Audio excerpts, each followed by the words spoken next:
Bueno, buenas noches compañeros, buenas noches profesor. Eh, Vamos a presentar un tema que en verdad es de la realidad, que es la libertad y el estado de emergencia en el Perú, lo que estamos llevando ahora. Bueno, los alumnos son, bueno, Taipa Taña Juan Pedro, mi persona que es Rodríguez Reyes Marco Antonio y López Javier Martín de la Paz. Bueno, siguiente, por favor. Bueno, la libertad en el Perú. Si nos vamos ya de frente a la lengua española, que la última actualización fue del 2020. La definición de la libertad es una facultad natural que tiene el hombre de obrar de una manera o de la otra, y también la de no obrar, por lo que es responsable de cada uno de sus actos. Bueno, esta aptitud, indagada por la palabra que es la facultad, la cual tiene dos significados, la cual es la potencia física moral o el derecho para hacer algo. La libertad, entonces, es, por un lado, una aptitud y por el otro también es un poder o derecho, como lo llamamos. La opción de esta reflexión recae en el primer significado, que es la aptitud. Pero en valores o hablando de todo, la libertad no es la última palabra. La libertad solo es una parte de la historia y la mitad de la verdad. Aparte, la libertad no es más que un aspecto negativo de todo lo fenómeno, cuyo aspecto positivo es la responsabilidad. De hecho, en verdad, la libertad es en peligro de degenerar en mera arbitrariedad si no se vive en términos de responsabilidad. Esa es la verdad. Porque sin, o sea, ahorita el hombre, o mucho el hombre peruano no es libre de hacer lo que él desee, sino que solo es libre de cumplir las responsabilidades que tiene día a día. Bueno, puedes pasar al siguiente, por favor. Ya, ya. La libertad personal o libertad individual se encuentra reconocida en el inciso 24 del artículo 2 de la Constitución. Esto implica un margen de acción para el individuo a base del principio de libertad. Bueno, es más que nada, se encuentra impedido de hacer lo que ella no prohíbe. Eso es la verdad, porque estamos a base de la Constitución. Si algo lo prohíbe la Constitución, nosotros no podemos hacerlo. Eso no se llama libertad. Bueno, en buena cuenta supone un derecho a hacer aquello que se quiere en tanto no esté prohibido por el ordenamiento. Bueno, desde una perspectiva así negativa, vemos que la libertad personal supone la prohibición de la privación arbitraria de la libertad. Bueno, salvo en este caso de flagrancia o mandato motivado de la autoridad judicial, la que es la que manda ahora, así como en aquellos otros supuestos previstos en la ley, puesto que no se permite forma alguna de restricción de la libertad personal, salvo en casos previstos por la ley. Literal B del inciso 24 del artículo 2 de la Constitución.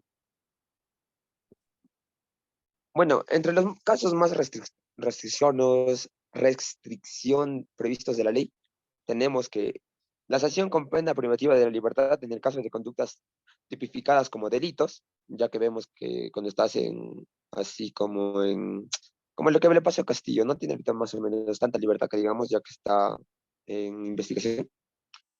La detención judicial preliminar en el marco de la investigación previa de la formalización de la denuncia de los delitos conforme a las normas procesales penales, ya que eso se ve mucho en los que están ahorita siendo procesados. El arresto ciudadano como una medida que faculta a todo ciudadano para aprender el autor de un delito cuando éste se encuentra en flagrancia y no existe autoridad policial cercana. Creo que eso pasó más que nada cuando lo agarraron Castillo por las calles cuando estaba ya partiendo a otro lugar, ¿no? La prisión preventiva, lo que ahorita le sucede, que procede de la formalización de proceso penal correspondiente y que exige una serie de presupuestos, vinculación entre el afectado y los hechos delictivos. Bueno, prognosis de pena, peligro procesal y perturbación de la actividad probatoria o peligro de fuga. Más que nada se dio por peligro de fuga, según lo que decían las leyes, bueno, las leyes no, sino lo que decía la prensa mermelera. La detención domiciliaria, medida restrictiva que sigue en intensidad a la prisión preventiva. Bueno, esto se da más que nada en tráfico de drogas, cuando tienes en tu casa o te ven ahí y ya saben dónde vives, ¿no? Ya te estudian. La privación de la libertad de hasta 24 horas como una medida de coerción para la correcta administración de justicia, conforme lo dispuesto en el inciso 2 del artículo 53 del Código Procesal Civil. Bueno, más que nada esto se da cuando, digamos, tienes alguna pelea así, te dejan así, pues, en la cárcel, como dices, por 24 horas. Así. Intervenciones policiales con fines de identificación conforme al artículo 205 del Código Procesal Penal del 2004. Esto ya es intervención policial ya más fuerte. Prosiguiendo con la exposición sobre la libertad personal garantizada en el siguiente contenido básico.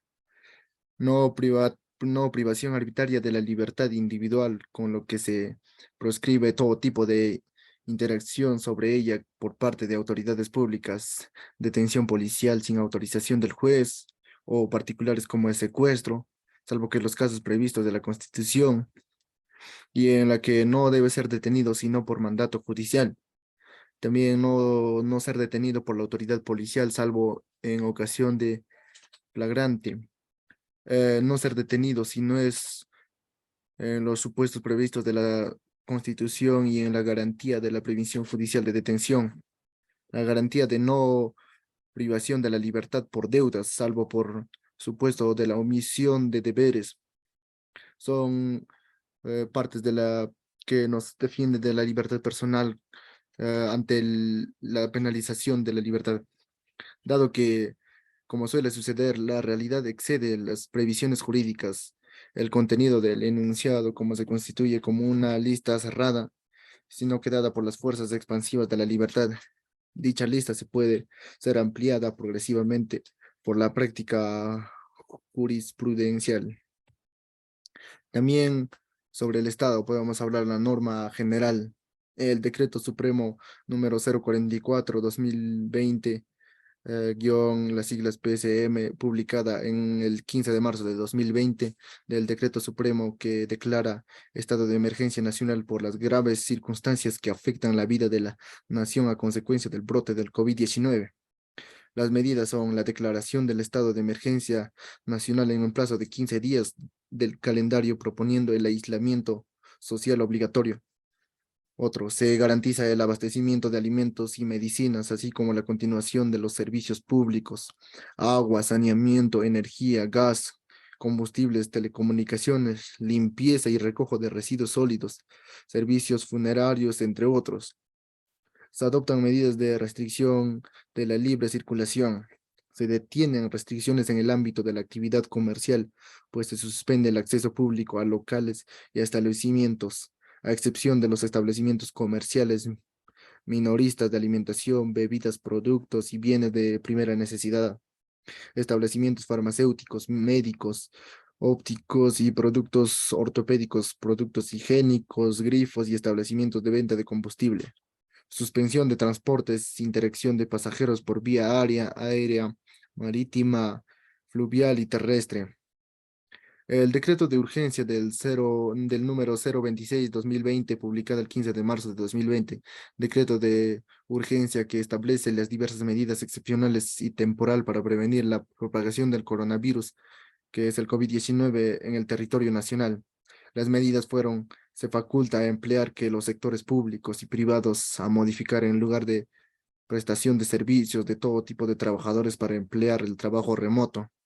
Se suspende por 30 días hábiles contratos desde el 16 de marzo de 2020 el cómputo de los plazos de que transmite el procedimiento administrativo de sujetos a silencio positivo y negativo que se encuentra en el trámite, a excepción de aquellos que se cuenten como pronunciamiento de la autoridad pendiente de notificaciones a los administrados. Al fin de reforzar los objetivos trazados bajo el estado de emergencia nacional, se dictan una serie de medidas adicionales complementarias. Seguidamente presentamos la relación de los dispositivos legales de mayor relevancia. El Decreto Supremo número 046/2020 PSM, publicado el 18 de marzo de 2020. Decreto Supremo que precisa el Decreto Supremo del mismo número. Medidas. Se dispone la inmovilización social obligatoria desde las 20 horas, las 8 p.m., hasta las 5 horas, que sería las 5 de la madrugada, excepto del personal estrictamente necesario que participa en la presentación de servicios públicos esenciales. Asimismo, se exceptúa de la aplicación de la disposición de inmovilización al personal de prensa. Se prohíbe el uso de vehículos particulares, salvo aquellos utilizados conforme a lo señalado de las actividades a las que les alcanzan las excepciones.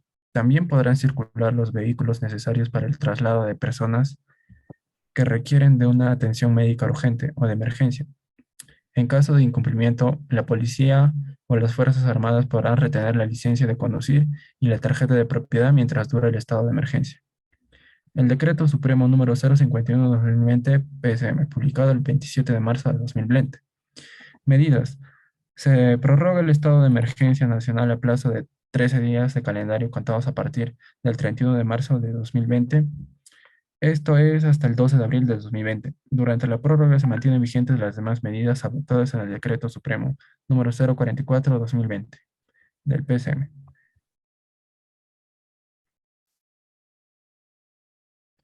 Decreto de urgencia número 026/2020, publicado el 15 de marzo de 2020. Decreto de urgencia que establece diversas medidas excepcionales y temporales para prevenir la propagación de coronavirus, el COVID-19, en el territorio nacional. Medidas. En el marco de emergencia sanitaria por el COVID-19 se faculta a los empleadores a modificar el lugar de prestación de servicios de todos sus trabajadores a través del trabajo remoto, siempre que la naturaleza de los labores lo permita. Cuando la naturaleza de los labores no sea compatible con el trabajo remoto, el empleador se debe otorgar una licencia con goce de haber sujeta a compensación. El trabajo remoto no resulta aplicable para trabajadores confirmados con COVID-19 o descanso médico, en cuyo caso opera la suspensión imperfecta de labores con pago de remuneración.